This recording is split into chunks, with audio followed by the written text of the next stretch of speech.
Did you hear about what happened to the Jehovah Witnesses in Norway? Oh, they said, you're gonna want to hear this. Roll the intro.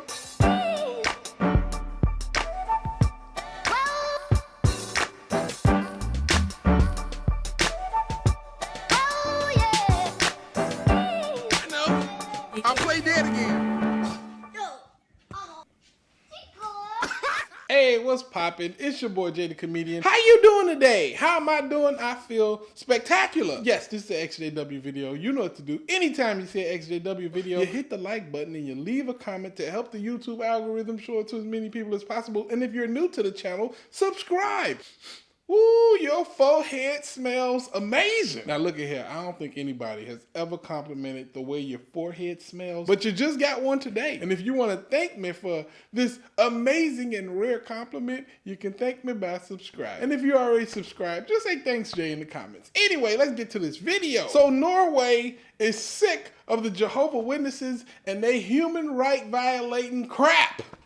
So this is the situation. The Norway government has told the Jehovah Witnesses, look at here, you want to be an evil, messed up cult? You can do that as much as you want to, but you will not be violating human rights, because they know that the Jehovah Witnesses, from the moment a person is born into the organization, they're not allowed to be with anyone outside of that organization. So of course, you grow up and your entire social structure is one of the people inside the organization, and purely just the people inside the organization. For somebody who's under 18 and who's still pretty much not able to make decisions for themselves, and they're just not fully developed as a human being yet, they're considered a minor. So to have certain actions and consequences for people that age, it's understandably extremely traumatizing and vicious and messed up, and it shouldn't happen. And the Norway government has taken notice of these practices inside of the Jehovah Witness organization. So they're doing something about it. So they're basically saying, like, yeah, if you're gonna do this, if you're gonna treat children like this, if this is the life you're going to expose them to, if this is the trauma you're going to expose them to, you're not going to be able to do it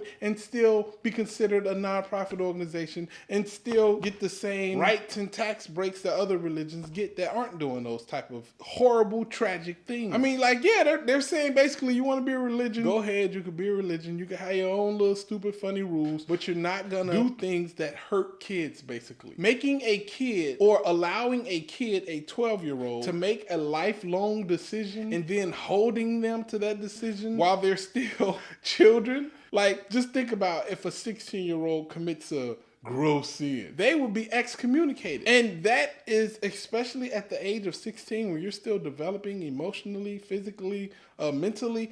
To have to go through something that traumatic at that age is a major human rights violation right there. And it shouldn't happen. My only question is, how does the US government get beat by Norway as far as recognizing how terrible of a thing this is that's happening? And it's happening right in front of their face. It's not being hidden or anything. They can see it happening right there. One of my things that just keep blowing my mind is the fact that Norway gave them a chance, told them, like, look, if y'all, this is not right, y'all gonna have to stop doing it. And they said, well, we have Bible-based reasons to believe this is what God wants us to do. We're gonna have to just keep ripping families apart. I'm sorry. But the Norway government is like, you know what? You can't do that to minors, though. You can't do that to people under the age of 18. We're not gonna allow that. And right now, the Jehovah Witnesses are fighting for the ability to rip apart. They're still fighting for the ability to rip minors away from their family, to just mess them up mentally. This should not be a hard decision. This is wrong. This should not be happening. I don't know at any point in life where a 12-year-old is a good decision maker. At what point do we allow children to make lifelong decisions and respect that decision? Can you really look at a 12-year-old and say, you know what? I'm willing to bet he's gonna make good lifelong decisions at 12 years old. Because I would bet against that. I don't think 12-year-olds, or sometimes 11, I've heard of 9-year-olds and 10-year-olds making that decision to get baptized in that organization. I don't think that they're mentally capable of making a lifelong choice like that. And if you are somehow trying to find an argument in which that is okay, or that decision is you feel is a good decision that a responsible 9-year-old or 12-year-old can make, you are a liar. You do not feel that way. I know you don't feel that way. And the only person you're lying to is yourself, because you're trying to make it feel like it's okay when you know it's not. There is no way, there is no scenario where a 12-year-old is in a mental position to make a lifelong decision. You wouldn't let a 12-year-old get married. You wouldn't let a 12-year-old drive a car. I wouldn't trust a 12-year-old with a cold pole outside in the wintertime. Oh, I think I'm gonna go lick that pole. I've seen it happen. I did it myself. I was 12. I saw a pole. I saw a movie where a kid licked it and his tongue got stuck. And instead of being like, wow, that's painful, I thought, wow, let me see what that feels like. Now, 10 taste buds short, I can say, not pleasant. Not pleasant at all. Didn't even taste good. Tastes like iron. You're not scared of me. Iron don't taste good. I'm gonna tell you right now, I wouldn't use iron as a spice. Just not good. Yeah, so yeah. My taste buds are stuck to a pole somewhere in Chicago. But back to the subject. Norway is absolutely demoralizing the Jehovah Witnesses for these horrible, horrible practices, and they are leading the way against human rights violations across the board. People should be able to come and go from a religion as they please. They shouldn't have their families held hostages to keep them inside.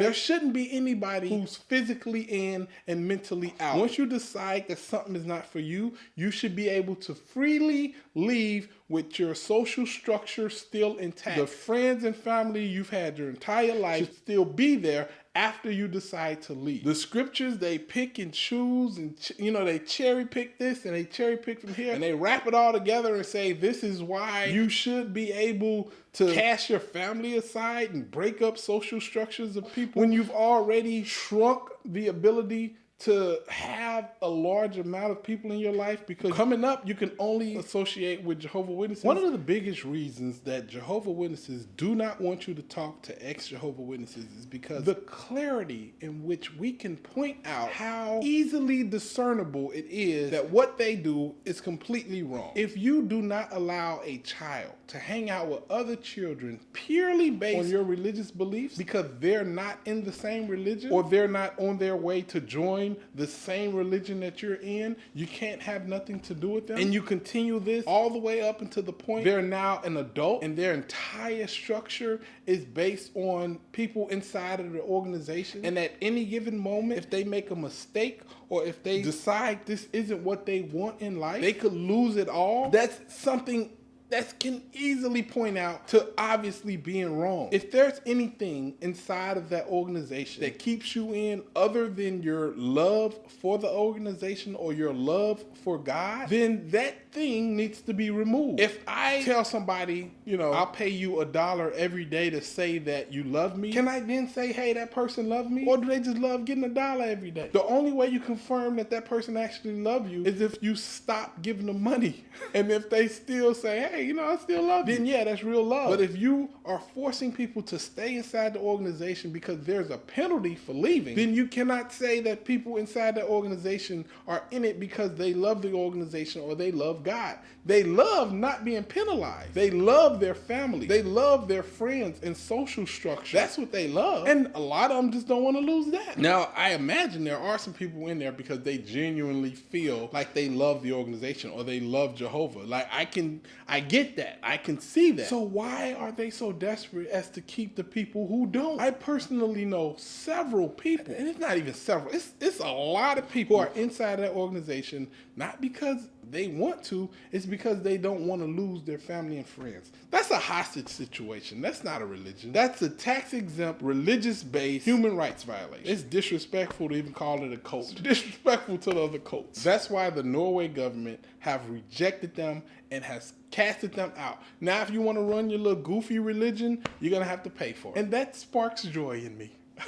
I know, a bit of a rant today, but still. This makes me happy. I'm glad this happened. I hope that Norway leads the way, and I hope all the other countries, all the other civilized nations in the world can see what the Jehovah Witnesses are doing, pick up this mantle, and carry it themselves. How does Russia beat everybody?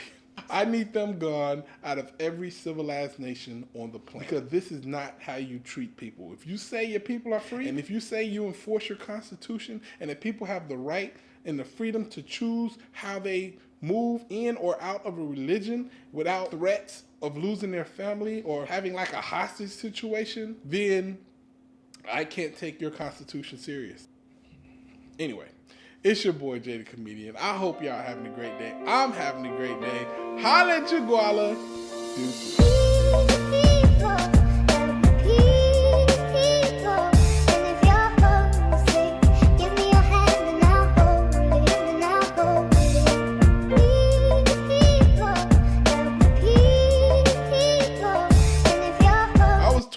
I saw a poll. I saw a movie where a kid licked it and his tongue got stuck. And instead of being like, wow, that's painful, I thought, wow, let me see what that feels like. Now, 10 taste buds short, I can say, not pleasant.